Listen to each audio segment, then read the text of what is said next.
Ni mnamo mwaka 1990. Hadithi inaanza na kijiji kidogo cha Maganganike kilichozungukwa na mapori makavu ya savana. Ilikuwa ni majira ya saa 7 mchana. Jua lilikuwa kali mjomba, yaani ardhi imekauka usiambiwe, na upepo mwanana ulipuliza vumbi taratibu. Kijana mmoja aliyeitwa Tofa, yeye alikuwa machungani. Alikuwa ameketi chini ya mti mmoja mkubwa akichunga mifugo yake. Ilikuwa ni mbuzi pamoja na ng'ombe. Kengele za ng'ombe zilikuwa zikisikika pole pole. Sauti za ndege wa polini zilikuwa zikisikika juu angani. Kila kitu kilikuwa ni cha kawaida tu. Lakini ghafla upepo ukaanza kuvuma kutoka mashariki. Lakini haukuwa ni upepo wa kawaida tu. Ulivuma kwa sauti ambazo sio za kawaida kabisa, mithili ya kitu ambacho hakijawahi kusikika hapa duniani. Sangapi majani yasianze kupeperuka, unaambiwa vumbi likapaa juu. Ng'ombe wakaanza kushtuka, huku napo Tofa naye akaanza kunyanyuka taratibu. Moyo wake ukaanza kudunda kwa kasi, na hapo kikaibuka kimbunga kikubwa sana. Yaani unajua kimbunga kikubwa? Yaani kilikuwa ni kikubwa sana, yaani unaambiwa hakikuwa na mwisho. Ukikitizama kuanzia chini kuelekea juu, yaani huwezi kuona kabisa kinaishia wapi. Yaani kilionekana kinaunganisha ardhi na anga. Kilikuwa ni chenye kutisha. Kile kimbunga kilikuwa kinakuja moja kwa moja alipo Tofa. Kilivyofika kikamzunguka mara moja, mara mbili, mara tatu, hadi mara 7. Kila mzunguko uliambatana na sauti nzito iliyotikisa ardhi, na kisha kikatoweka. Tofa hakuwepo tena. Cha ajabu sasa, hakikugusa hata mnyama mmoja. Ng'ombe na mbuzi walibaki pale pale kana kwamba hakuna kilichotokea. Ndipo msimuliaji anatufafanulia ukweli wa kutisha. Kile hakikuwa ni kimbunga cha kawaida, bali kilikuwa ni mzimu wa upepo unaoitwa mdemi. Mdemi alikuwa anaonekana kama binadamu aliyejificha ndani ya kimbunga. Aliwachukua watu wa rika zote, watoto, vijana, watu wazima, isipokuwa wazee umri wa miaka 70 na kuendelea. Na muda wake wa mawindo ulikuwa ni saa 7 mchana.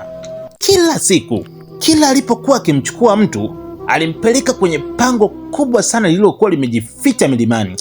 Ukifika huko sasa, unapewa chakula bora, yaani chakula ambacho unakipenda maishani mwako. Lakini kuna sharti: ukikipokea na kukila, haurudi tena kijijini. Unakuwa mtumwa au mfuasi wa mdemi.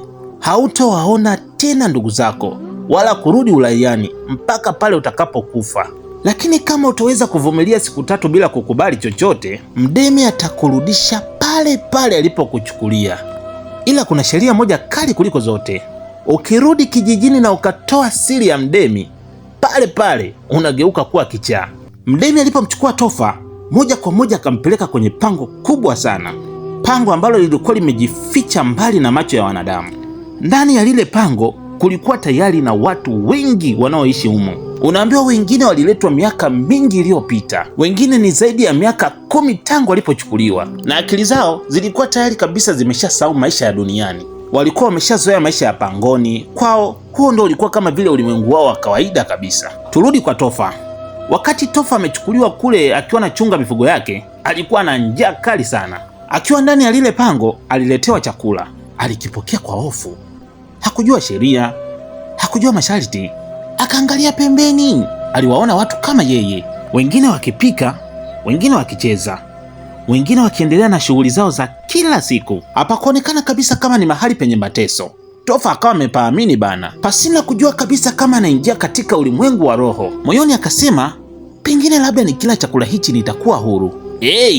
Cha ajabu sasa, alipokula kile chakula, kumbukumbu zake zote zikafutika. Maisha ya kijijini kwake yakapotea, mifugo yake akaisahau, jina lake na lenyewe likapotea vile vile. Tofa akawa ni mmoja ya wale waliotekwa na mdemi. Miaka 10 baadaye ikapita, yani tunatupa mwaka 2000. Tunajikuta tu kwenye shule moja ambayo inayoitwa Ichama Secondary School. Ni asubuhi moja, mzazi mmoja akifika shuleni hapo akiwa na mtoto wake wa kike kwa ajili ya kumwandikisha shuleni hapo. Huyu binti ye anaitwa Jovita na mama yake anaitwa Mariana. Hapa wapo ndani ya ofisi ya mwalimu mkuu, na huyu mwalimu mkuu anaitwa Mwalimu Masawile. Mkuu aliwapokea kwa heshima, akawapa maelekezo yote ya muhimu ya shule. Baada ya hapo, mzazi akaaga mwanafunzi akabaki tayari kwa ajili ya kuanza masomo. Sasa kabla ya Mariana kuelekea nyumbani akiwa na binti yake hapa nje, mara kuna ugeni mpya ukawa unatinga hapa shuleni.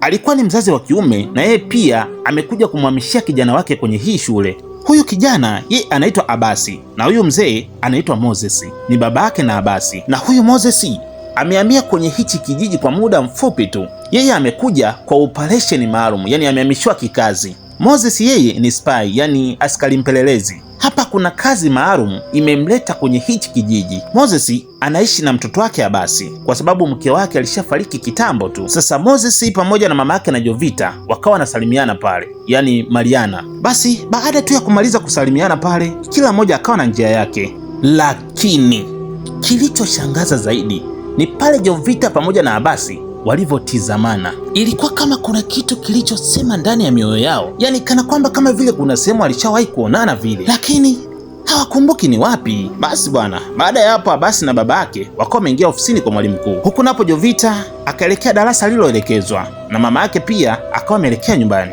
Sasa hapa swali ni kwamba vipi kuhusu Mdemi, kwa sababu ni miaka 10 sasa imepita, historia yake imekatika. Na kingine, Jovita pamoja na Abasi wenyewe ni wanafunzi, alafu ni wanafunzi wapya, wamekutana siku ya kwanza na mioyo yao ni kama vile imeanza kupendana. Itakuwaje kwa hawa wanafunzi wawili? Nadhani kila mmoja na maswali mengi kuhusu Mdemi, si ndio? Basi usisahau tu kusubscribe, kucomment, kulike na kushare.